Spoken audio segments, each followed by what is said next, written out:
Mense, dis Woensdagoggend, jy's ingeskakel by Koffietyd, hier by die Rots, saam met my Frik Weideman. Kan ek vandag vir jou vra, of ek met jou kan praat? Maar wanneer ek met jou praat, doen my 'n guns asseblief. Moenie na 30 sekondes aanskrol en verbyhou nie. Ek wil jou vra om hierdie boodskap uit te luister. Want dalk is jy besig met dit wat ek vandag gaan behandel, en dan verloor jy jou koningskap. My tema wat ek vandag met jou wil behandel is, wanneer gehoorsaamheid onderhandelbaar word. En ek wil iets vir jou lees, en asseblief, ek wil jou regtig vra, om vandag nie met jou vleesmens te luister nie, maar om vandag met jou geesmens te luister. Maak jou hart oop en sê, Abba, dat jy die woord vandag met my kom praat, want dalk is ek besig met dit, wat Frik vandag met my wil behandel. Ek lees vir jou gedeelte in die boek van 1 Samuel 15 vers 23 en hoor vandag die woord. Hy sê, want rebellie is so sonde van waarsêery en arrogansie is soos boosheid en afgodery. En omdat jy die woord van Ja, die skepper God van hemel en aarde, verwerp het, daarom het ek jou as koning verwerp. Nou mense, hierdie is harde woorde. Dis nie woorde wat ek van 'n kansel af wil hoor nie. Dis nie woorde wat ek wil hoor, iemand wil dit vir my sê nie. Dis hoekom baie mense gaan aanskrol. Maar ek wil jou vra of jy die durf het om hierdie boodskap klaar te luister. Want Saul het die opdrag gekry by ons hemelse Vader om Amalek te gaan aanval en Amalek te gaan verwoes, want Amalek het sy volk benadeel. En Saul het gesê, ek sal dit doen. Hy het dit gedoen en hy was in die geveg gewees. Maar hy het nie alles gedoen. En hier is die probleem, hy het nie alles gedoen wat hy moes gedoen het nie, en toe Samuel op die toneel kom, en Samuel sê vir hom, Saul, hoekom het jy dit nie alles gedoen, in terme van die opdrag nie? Toe sê Saul, maar ek het dit gedoen, ek het dit uitgevoer, en jy kan dit gaan lees in 1 Samuel 15 vers 13, waar Saul kom, hy sê, maar ek het dit gedoen, en hier is die gevaarlike plek, waarmee ek vandag hier by Koffietyd met jou wil begin. Hy was ongehoorsaam, maar hy het homself as gehoorsaam beskou. Hy het nie alles gedoen nie, hy het net gedoen wat by hom gepas het. Die woord kom en die woord gee sekere opdragte en die woord sê ons moet dit of ons moet dat, en dan kom die moderne mens en ons sê nee wat, hier is te veel reëls. Hier is die antwoord wat die wêreld vandag vir ons gee, en ek hoor in die gange, mense gebruik hierdie woorde, man doen wat jy voel is reg. Doen wat jou hart vir jou sê, volg jou hart, dan sal jy nie 'n fout maak nie. Leef net in die waarheid, want onthou dis jou lewe, en niemand kan vir jou sê hoe jy moet lewe nie. En dis die argument vandag.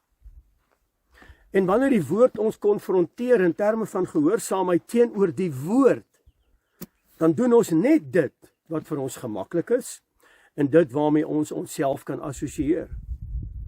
En ek is van mening, dis hoekom ek jou vra, kan ek met jou praat, want ek is van mening, ons almal doen dit.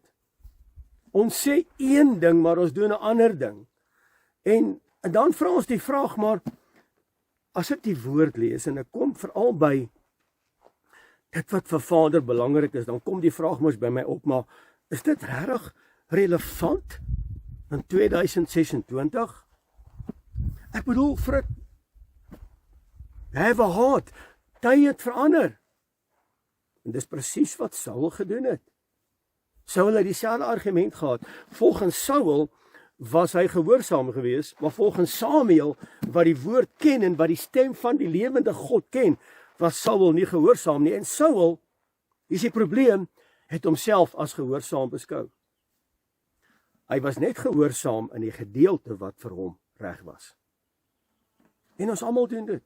Ons het hierdie gebedslewe en ons bid dat Vader ons sal seën en dat Vader ons vir ons sal deure oopmaak en ek het deurbrake nodig en ek het dit nodig. En dan sê Vader, weet jy wat, ek kan jou seën my kind, wanneer jy loop en wandel in my weë. En wanneer dit kom by daai spesifieke weë wat hy van ons verwag, dan sê ons nee maar, dis nie vandag relevant in my lewe nie.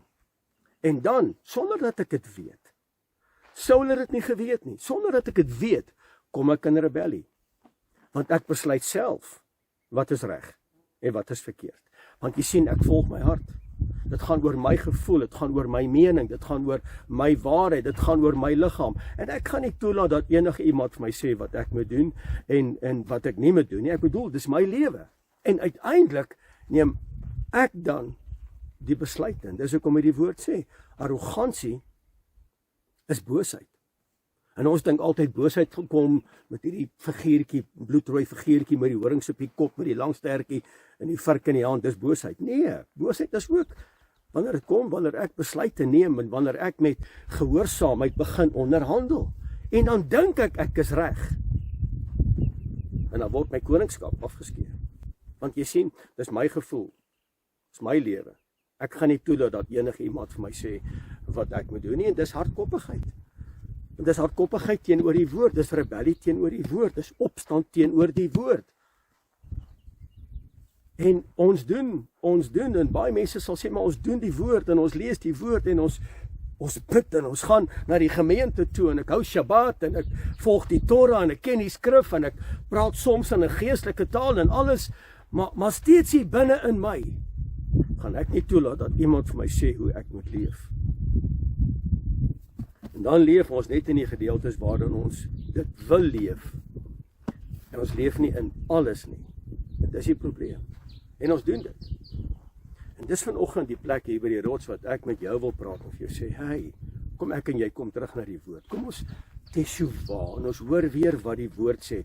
Van Alef tot die Taf. Dit beteken van A tot Z. Dit beteken van Genesis tot die boek Openbaring. En op hierdie gebied in baie mense se lewens gaan hulle vir my sê, Frik, ek hoor die woord praat oor Shabbat. En ek hoor die woord praat oor die gebooie. En ek hoor die ding van Kersfees wat pagan is. Maar ons leef in 'n wêreld, ons leef in 'n nuwe wêreld, ons leef in 'n moderne wêreld. Hoe kan ek nou vir my kindertjies vertel dat Kersvader is nie 'n realiteit nie? Dit is presies wat Saul gedoen het. En dis ook vir my belangrik was dat jy hierdie boodskap sal uitluister. Nou kom my vraag vanoggend. Wie regeer dan in ons lewens? Na wie se stem luister ek? Want jy sien, daar's baie stemme deesdae. Daar's stemme op sosiale media, daar's stemme op verskillende platforms. Maar ongelukkig het die stem waarna Saul geluister het, sy koningskap gekos. Want Samuel sê vir hom, vandag is jou koningskap afgeskeer. Dit het hom 'n prys gekos. Hy het gedink aan sy kant. Hy is gehoorsaam.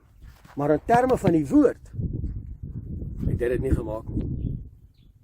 So by koffietyd vandag wil ek vir jou vra, kom ek en jy kom weer in kalibrasie met die woord. Kom ons kom weer terug. As die woord sê, gaan vergewe, doen dit. As die woord sê, dis my Shabbat, erken dit. As die woord sê, dis my naam is heilig, erken sy naam, doen sy naam, vrees sy naam, want hy is heilig. Waarom? Want hy het so gesê. So wanneer dit kom by die woord, mense is daar nie onderhandeling nie. Ek is jammer om dit vandag vir jou te sê, en as enige predikant of enige prediker vir jou sê, jy kan met die woord onderhandel, dan wil ek vir jou sê, jy maak 'n groot fout. Jy kan jou koningskap verloor as jy begin onderhandel. As die woord vir jou sê, dit is my protokol, dit is my woord, dis wat ek van jou verwag, en jy doen net dit wat vir jou gemaklik is, en dit beperk jou net in jou grense, het ek en jy moeilikheid. Ons het moeilikheid. So ek wil vanoggend vir jou vra, wie regeer in jou lewe? Is jy werklik gehoorsaam ten opsigte van die woord? Is jy werklik daarom te kan sê dat ek maak vandag die verklaring. Ek wil nie rebels wees teenoor sy woord nie. Ek maak vandag my keuse. Ek wil my lewe lei in lyn met sy woord, sodat sy karakter in my en deur my geresoneer kan word om 'n lig te wees in 'n donker wêreld. Dis my begeerte. Om dit te kan doen, moet ek wandel in absolute gehoorsaamheid wanneer dit kom by die woord. Mense, nou kom die vraag hier by koffietyd. Wie regeer in jou lewe? Is dit nog steeds jy? My gevoel? Ek volg my hart, my waarheid, my mening, my redenasie, is my liggaam, Dis my keuse. Ja. Ek is outer. Ek kan maak en doen wat ek wil. Net solank ek min of meer wat almal doen, min of meer in lyn is met die woord. Ek los jou daarmee. Dat jy self gaan besluit. En ek wil jy moet self die saak gaan uitmaak. Met ja, Jotai Wafai, die Almagtige. En dat jy werklik tot volle gehoorsaamheid sal wandel in sy weë, sodat sy naam en sy koninkryk verheerlik sal word in en deur jou. Mense, baie dankie. Dankie dat jy uitgeluister het. Dankie dat jy nie geskrol het nie. Dankie dat jy nie verbygehou het nie. Dankie dat jy heeltemal uitgeluister het. En ek bid saam met jou. Ek bid dat Vader jou sal beskerm. Dat Vader jou die karakter sal gee om vas te hou in sy woord. Om te volhard tot die einde toe, man. En die woord sê, as ek en jy volhard tot die einde toe, sal ons gered word. Dis my gebed, dis my begeerte vir jou, hier by Koffietyd vandag. So baie dankie. Mag die vrede van Skepper God, die Heilige van Israel, vandag met jou wees. Tot 'n volgende keer, van my kant, Frik Weideman, Shalom.